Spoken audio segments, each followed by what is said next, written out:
आम्हाला मदत नको, न्याय हवाय असं धनंजय देशमुख यांनी म्हटलेलं आहे। नामदेव शास्त्रींच्या विधानावर धनंजय देशमुखांनी ही प्रतिक्रिया दिली। आम्हाला सध्या न्यायाची गरज आहे असंही त्यांनी म्हटलं। तर संतोष देशमुखांच्या कुटुंबाची जबाबदारी भगवानगड उचलायला तयार आहे। महंत नामदेव शास्त्रींनी TV9 मराठीच्या मुलाखतीमध्ये ही माहिती दिली।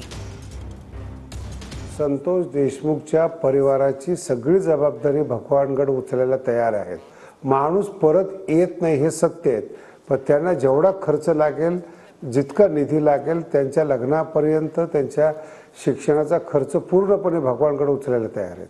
अजून काय मदत करू सांगा? अगोदर 150 विद्यार्थी आहेत, 2 व्यक्ती वाढल्याने भगवानगडाला काही फरक पडत नाही।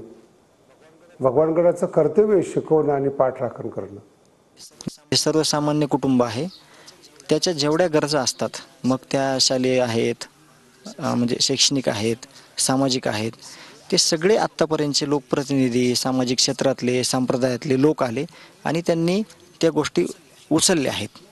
त्याच्यामुळं आता आमची गरजच ती नाही, आता आम्हाला आधाराची गरज आहे, आता आम्हाला आमच्या न्यायाची गरज आहे। त्या न्यायाच्या गरजेमध्ये कोण काय करतंय हे महत्त्वाचं आहे। असं कुठलं गाव नाही की त्या लोकांनी इथं येऊन देशमुख कुटुंबियाला आधार दिला नाही, देशमुख कुटुंबियाचं सांत्वन केलं नाही आणि दुःखात सहभागी झाले नाहीत।